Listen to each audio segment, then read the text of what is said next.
It all ended for him, not with a bang, but with a slow, deafening fade to silence. There was a time his name was in every conversation, his phone a constant buzz of opportunity. He was the one with the plan, the one who took the risks, the one everyone watched. And then he fell. Not just a stumble, but a complete, spectacular collapse. The project failed, the business crumbled, the bet didn't pay off. And just like that, the world he knew vanished. The calls stopped, the messages went unread, the invitations dried up. He became a ghost in a life he had built with his own two hands. People he once called friends would cross the street to avoid him. They didn't mock him to his face anymore. Worse, they offered him pity, that cold, sterile sympathy that feels more like a final nail in the coffin. They saw him as a cautionary tale, a lesson in flying too close to the sun. He aimed too high, they'd whisper. It was always going to end this way. And for a while, he believed them. The shame was a physical weight, pressing down on his chest every morning. He replayed every mistake, every wrong turn, every word of warning he had ignored. The ghost of his former confidence haunted him, a constant reminder of the man he used to be. The world hadn't just forgotten him, it had written him off. He was a closed chapter, a story with a sad ending. But then, something shifted. It happened on a Tuesday or maybe a Friday. The days had blurred into a gray monotony. He was looking in the mirror, but he didn't see himself. He saw the ghost everyone else saw, hollow, defeated, transparent. And in that moment, a new thought, cold and sharp, cut through the fog of his despair. If I'm already a ghost, then I have nothing left to lose. A ghost is free. He decided to lean into it. He stopped trying to claw his way back into a world that had ejected him. He stopped checking for messages that would never come. He accepted his exile. He made a conscious decision to disappear, not out of shame, but as a strategy. Because in the shadows, no one is watching. In the silence, no one has an opinion. When you are nothing to everyone else, you finally have the space to become everything to yourself. His disappearance was total. He deleted the apps that reminded him of a life he no longer led. He stopped explaining his failure. He stopped apologizing for his absence. He let the world believe its story about him. Let them think he was broken. Let them think he had given up. Their assumptions were now his armor. Their dismissal was now his shield. For the first time, the silence wasn't a punishment. It was a sanctuary. The silence was brutal at first. It was filled with the echoes of his own failures. Every doubt, every fear, every mocking voice from his past screamed at him in the quiet. He wasn't fighting doubters anymore. He was fighting the wreckage inside his own mind. This was the real war, not for success or recognition, but for the will to even try again. He realized that failure isn't the event itself. It's the story you tell yourself afterward. The world had told him a story of a man who was finished, but in the isolation, he started to write a new one. He began with the smallest possible act of defiance.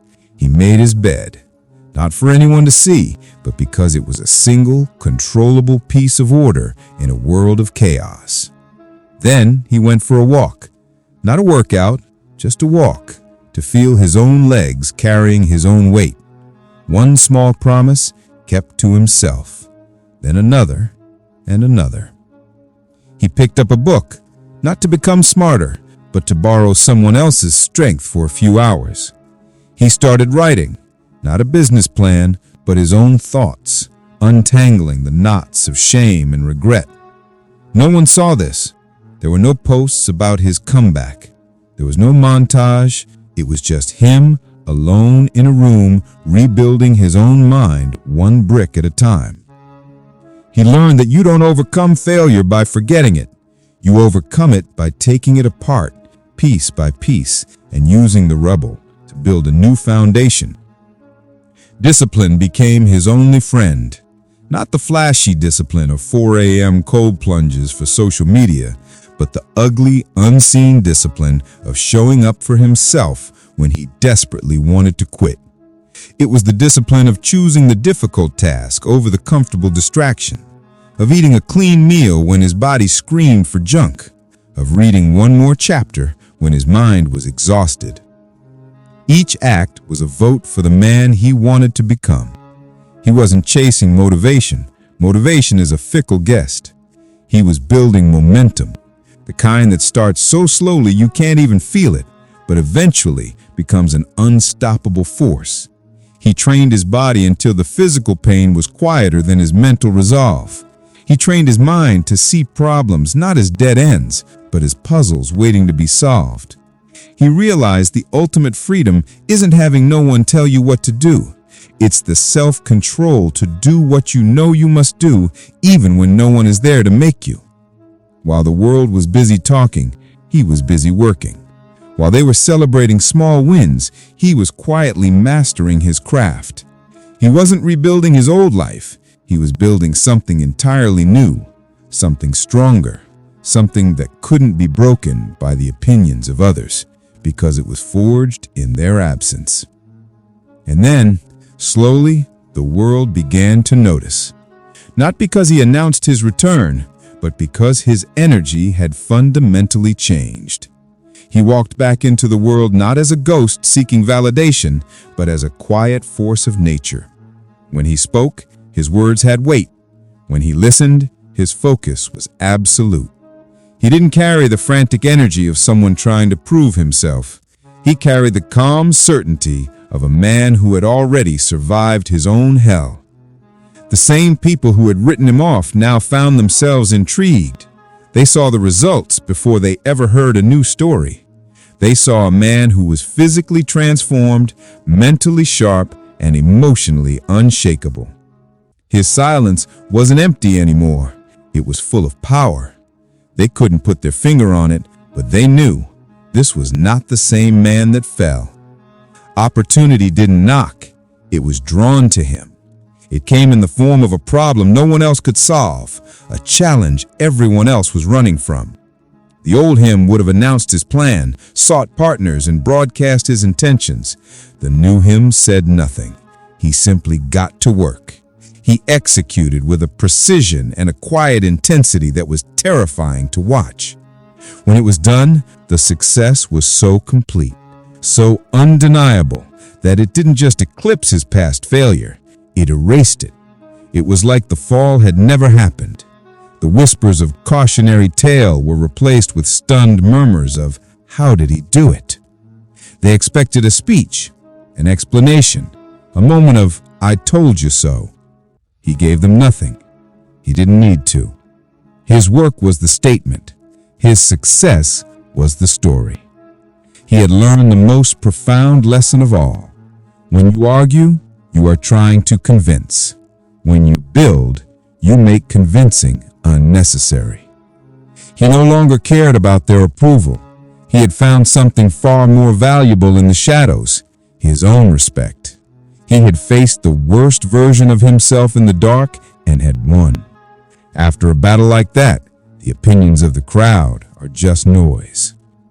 So if you are listening to this now, and you feel like you've been written off, if you are sitting in the ruins of a life you once loved, if the world has turned its back on you and the silence is all you have left, good. Your exile is your advantage. Your anonymity is your greatest weapon.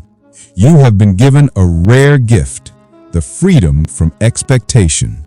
No one is watching, so you can finally do the real work. Stop trying to get their attention back. Let them forget you. Let them believe you are finished. Use their dismissal as your fuel. Embrace the shadows and become the architect of your new self. Build brick by brick, one promise kept, one page read, 1 hour of focused work. The comeback is not for them, it's for you.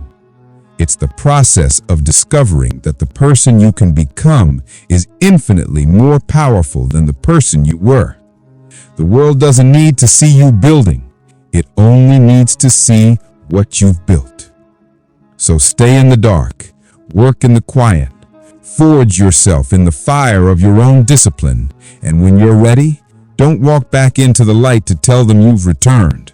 Walk back in as the light itself, and let your results be the only thing you ever have to say. Because the ghost they forgot is about to become the king they will never be able to ignore.